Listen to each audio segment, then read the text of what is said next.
Showreel. I'm Jacob Paint. And I'm Marc Petzke. As always, in today's episode we will have the news and movie reviews. But first, I would like to introduce our special guest, up-close illusionist Josh Norbido. Now Josh, I hope we didn't have you waiting too long in the guest room. Oh, it's okay, Mark. The green room's a little bit small. I just kind of got a bit of a twinge on my neck, but it's nothing I can't fix. Oh, nice. So how did you decide you wanted to become an illusionist? Well, it's interesting because, you know, not everyone just decides they want to be a magician. They just pick that. But luckily I had an influence from a young age. I think the first recollection I remember of seeing a good magician was at a restaurant. A magician came up and he performed some magic and he made some objects float in the air. Really blew my mind. So I think that sort of sparked it, and it's just on from there. Cool. Yeah. Now, what are some of the projects you're working on at the moment? So at the moment, I'm working on some stage shows. A lot of my work at the moment has been close-up magic, which is going around to, you know, groups of people. It might be at a wedding or something like that. But right now I'm working on a show for Halloween, actually. So it's a bit more spooky, a bit more eerie, and a bit scary. So should be interesting. And what sort of advice would you give an illusionist that's starting out? Yeah, someone starting out, I mean, a good idea that I hadn't learnt of for a long time is that there's a lot of magic clubs in each city. Each city normally has a magic club. So here in Brisbane, the one we have is called the Gold Coast Magic Circle. So advice I would say is to go and find your local magic club. If anyone lives in the Gold Coast or Brisbane, the one that I go to, you can go to their website, which is www.gcmc.webs.com, and you can always find, you know, where they meet up locally. And there isn't some like magician's code you have to know to get into this club, or? Yeah, you might have to show that you're there for good reasons. Yeah. So yeah, it's Bring not a like trick. Hogwarts where you have to be able to run through a wall. It's a bit leaner than that, yeah. So what's this, you've got a music and magic project that you're doing. Tell us about that. Yeah, something new that I'm working on. So before I focused on magic a lot, I used to be really passionate about dancing. Well, I still am, but a lot of hip-hop dancing. So I really want to try and merge the two sort of professions together and create something new. So it's a project I've been working on. Hopefully I'll be showing it later this year. And Cool. it's quite different. What are some of the things involved in that? Is it a dance performance? Is it magic?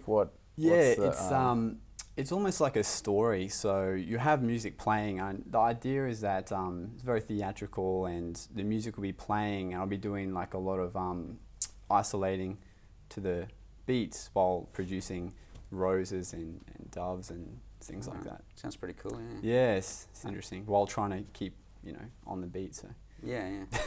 I can show you guys later if you want. I don't think I've seen anything like that before, so Yeah. I hope not.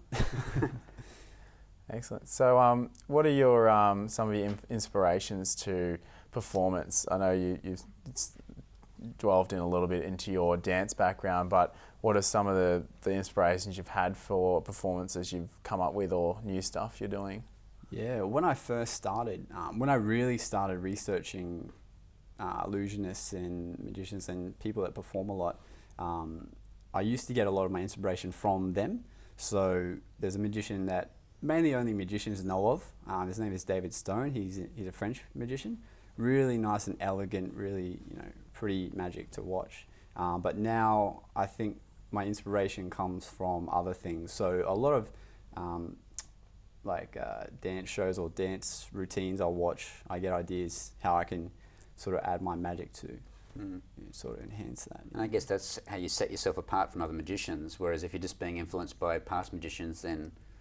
Yeah, I think that's something that a lot of magicians, we try and not let that happen, because it's very easy for magicians to recycle magic that, you know, someone else does. Yeah, walking through the Great Wall of China, Yeah. everyone's doing that, you know. Yeah, you know, Whatever. they should start charging for it. It happens so much. Do you think your brand of illusionist will, I guess, inspire a younger generation to get into doing magic? Because magic has had that, I guess, stigma of the nerdy kids at school and their magic tricks getting bullied by kids like that. But this music and magic performance scene's very forward-thinking and modern, and has a very cool element to it. Yeah, I try and definitely keep it modern, because there definitely are some, not people, but there's definitely some acts that, maybe not suit the younger generation as much now. A bit too cheesy, or like for kids. And all kids love their music, so Yeah. I figure if I can show them some cool magic that blow their minds and to music, should be. Do you think do you have aspirations to be a role model for other people to get into combining music and magic together? I always you're think a bit of a pioneer for that.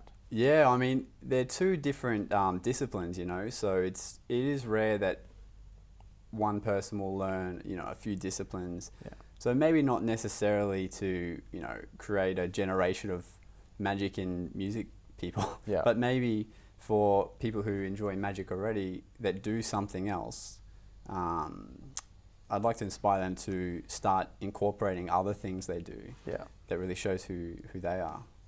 How long have you been doing magic for? So I've been doing magic professionally for 3 years. Before that, all my studying and researching was probably like maybe another 10 years before that. I think it's something everyone just sort of builds up to a point, and they're like, hang on, I can do this for a living. I don't have to just practice at night. I think a lot of people, when you're a kid, there's at some point you think, I'd really like to do that magician after you've gone to see someone, whether you follow through with it or not. Yeah, absolutely. And where do you get, how do you learn your tricks? Like, do you make them up yourself? Do they give you secrets at the Magicians Society, giving you tips on how to do magic, or? You have to go to Hogwarts first, like I was saying before. I passed that.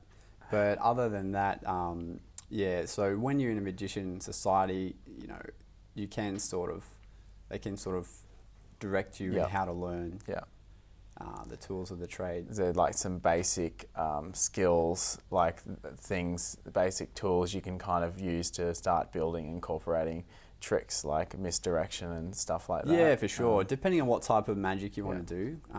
Close-up magic that I do does involve a lot of misdirection and different types of things, a lot of energy and that sort of thing. So you do have to learn a lot about how people react to when you do certain things. Yeah. All right. So after the break, Josh will give away all of the secrets. No. All right. After the break, we'll come back soon with Josh and more Showreel. Don't go away.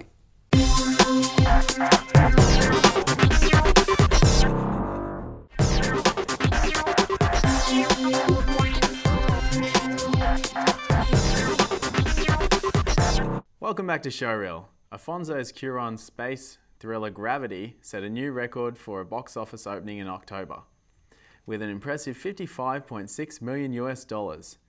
It is also a box office opening record for both its stars Sandra Bullock and George Clooney. The critically and now commercially successful Gravity is now in cinemas. The BBC have reportedly found at least 100 lost Doctor Who episodes in Ethiopia. The episodes featuring the first and second Doctors, William Hartnell and Patrick Troughton, were sold by the BBC in the 60s, and the originals were lost or wiped. They've now turned up in a studio in Ethiopia. The BBC have been tight-lipped about the discovery, but the find will hopefully be a welcome addition to this year's 50th anniversary celebrations. And finally, the Brisbane 48-Hour Film Project 2013 Awards ceremony is on tonight. Area 31 Productions' film A Day in the Death is nominated for 6 awards: Achievement in Special Effects, Makeup and Hair, Best Original Score, Achievement in Screenwriting, Best Supporting Actor, Best Actor in a Leading Role, and Best Use of a Character. Good luck, guys, and that's the news.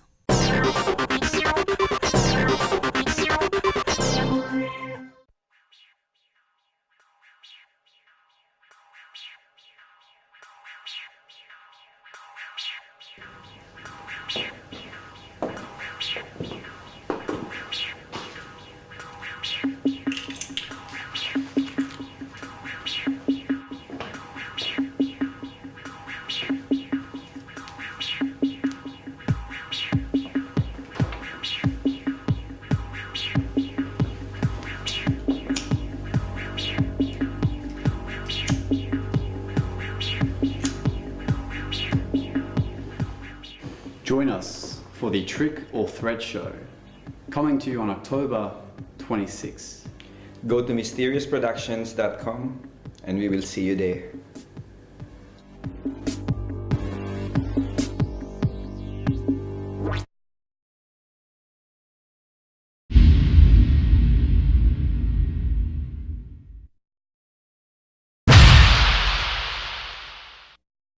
That was a small preview of what to expect at Josh's Halloween show on Saturday the 26th of October at 17 McLaughlin Street, Fortitude Valley. Tickets are on sale on his website, which is on the screen, or you can go to Josh's Facebook page, Facebook/Josh Norbido. Now, here is Josh to perform some of his magic. Well, I thought I'd go with something classical. Everyone likes a good card trick. But I like to think of these cards as like my assistants. So Mark, do you have a favourite card? Queen of Hearts. Queen of Hearts? Oh, I should make sure I have a Queen of Hearts in there. That'd be a good start for a magician. But any reason why you chose the Queen? Just roll off the tongue. Good. Okay. So a normal person, well, a person that spends a lot of time with cards would shuffle like this. Yeah. Yep. Can you just demonstrate that for us? No, I'm just kidding.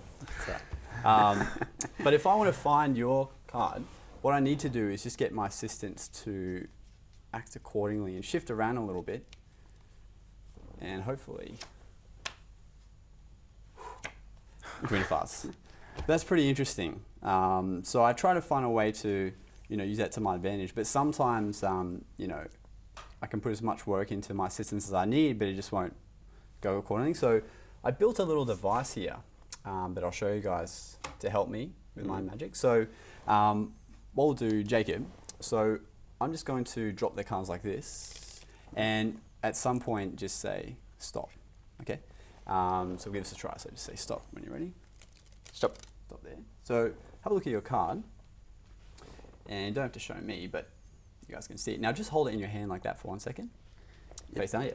So I have no idea where that card is, but if I use my secret device, just like that, you can see it was a Jack of Diamonds. Jack of Diamonds? Yeah. It was right. Oh, that's good. So that seems like, it's pretty impressive, right? But to tell you the truth, I'm cheating. And the way I'm cheating is I have this device here. So you know what this is, right? Say it's a computer. Close. It's actually an X-ray machine, portable X-ray machine. So in here, you can always see the film. So I've reset it so that you can do it again. You can see the film. It's blank right now, right?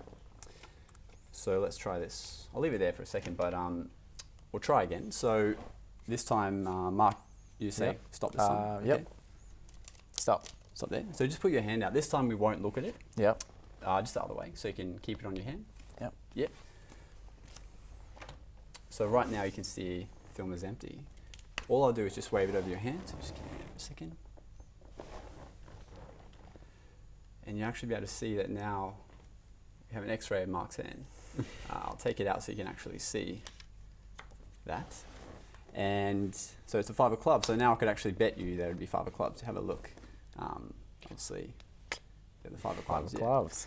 Very So nice. they're on sale as well for $1,000. Go to my website and no, I'm just kidding. Is there any broken bones in there, or? No, you're right for now. Yeah. All right, cool. So I don't need to take that to my doctor. Yeah, actually, if we can do it again, I just want to hold the card up here. I need a CAT scan. Yeah. Might not pick up anything in there. Maybe later. I don't want to pick up on any thoughts you don't want read out. So. Cool. So, tell us a bit more about this show you've got in October.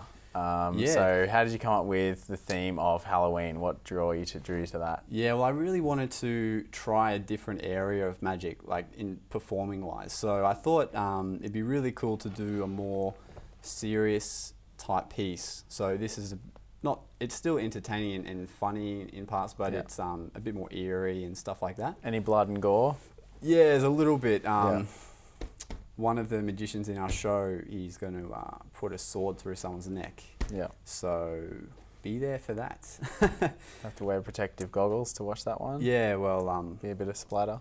Yeah, we got it worked out. So cool. So the show's only on for one night. Yeah. In case. And where do people can people just go to your website and get tickets? Yeah, absolutely. So mysteriousproductions.com is my website. The tickets will definitely be on there. It is limited seating because we want to keep it as close as possible. Yeah. So you're really up close to the magic, and so you're in the spray zone for any Cool. blood. So definitely people get in early and get their tickets. Yeah, absolutely. So don't miss out. Awesome. Well, we have to say goodbye to Josh today, but thanks for coming on the show. Been very entertaining. Yeah, thanks, Thanks, Mark. Josh. Thanks. Well, we'll have to take another break, but we'll be back in a few moments with this week's reviews. Don't go away.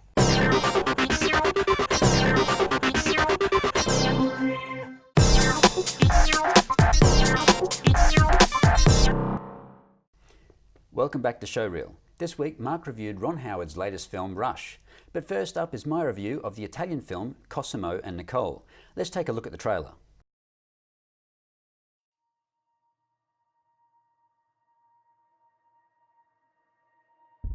Cosimo and Nicole is an Italian film starring Riccardo Scaramaccio and French actress Clara Ponceau.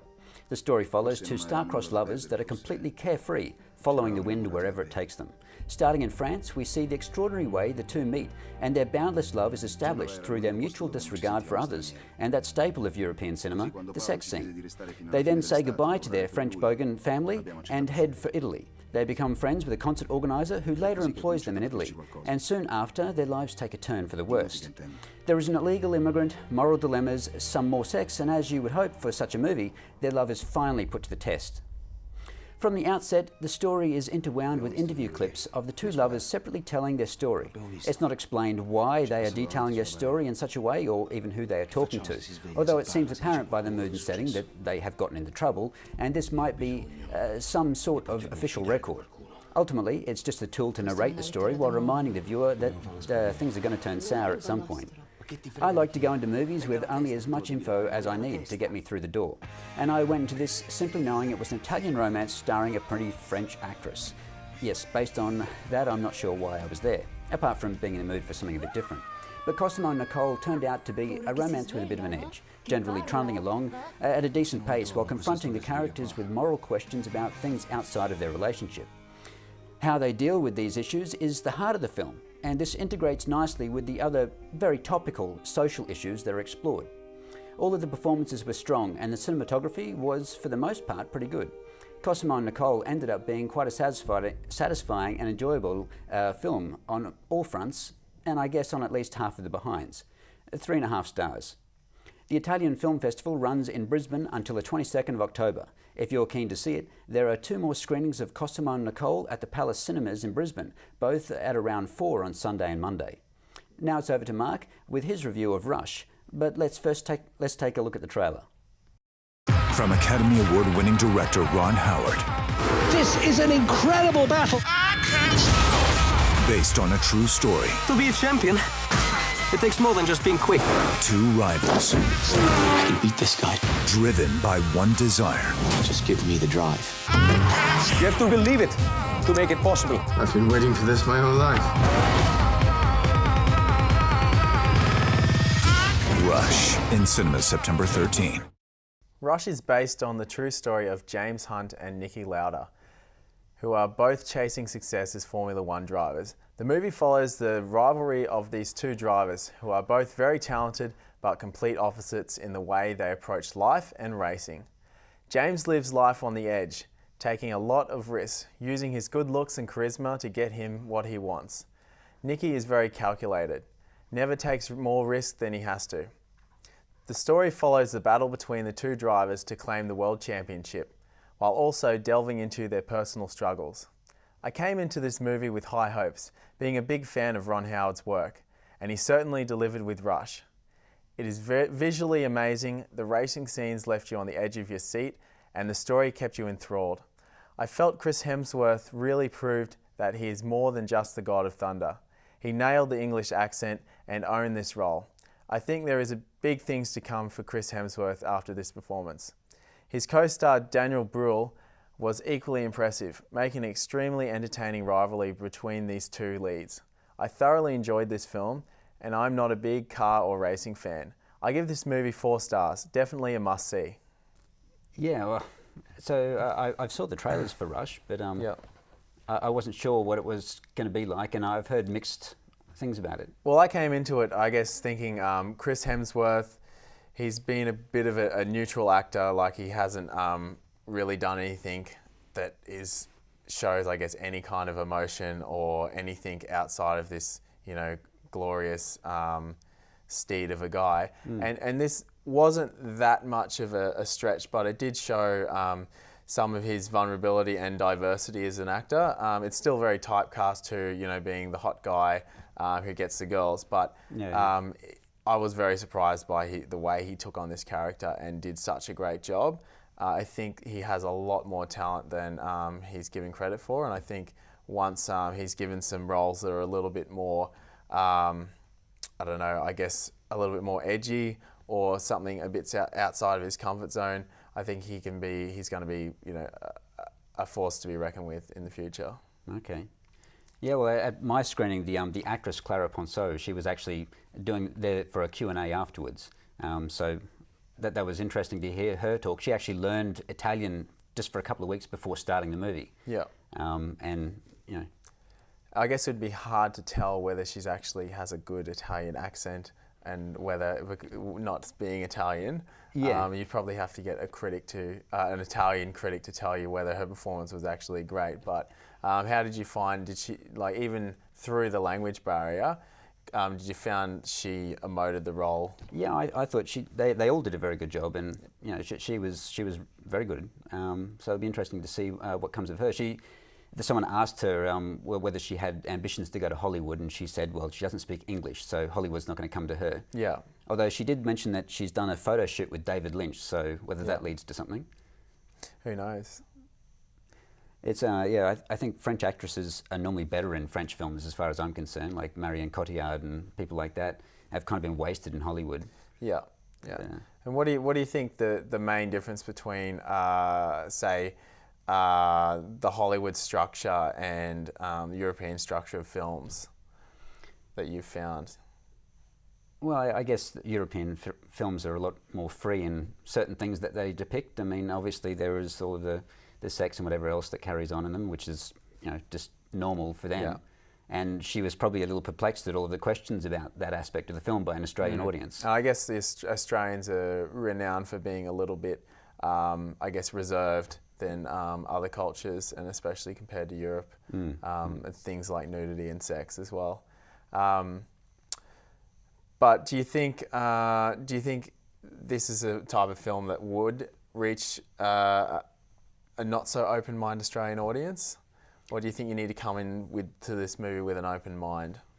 No, I think it's very accessible in many ways, and I mean it's subtitled, but it's not one of those really dense language films. The actors are very emotive, and you sort of get an idea, even if you watch the trailer and it doesn't have subtitles, you get an idea of what's happening. Yeah. I'd recommend watching it. For anyone that's interested in especially Italian films, if they can go and catch it before it finishes. So one of the other great things I really liked about Rush was a lot of these movies, they have like a villain and a hero, and there wasn't really a definitive villain or hero, even though they tried to make Niki Lauda's character the less likable character. You end up, you see both sides very fairly, and the way they live their lives are very different, and the way they approach things is very different. But in the end, you just go, well, they both stuck to what they enjoyed doing, and they stuck to themselves, and they didn't back on their own morals. And it was just really interesting, especially the way it ends. I don't want to ruin it, but you didn't really feel like either of them lost, and that they both, I guess, dealt with their lives, and they were happy, doing what they wanted to do, even though their approaches were very different. Okay. All right. Well, that's all we have time for this week. Thank you to Josh Norbido for being on the show. Don't forget to follow us on YouTube, Facebook, and Twitter. See you next week for more Showreel.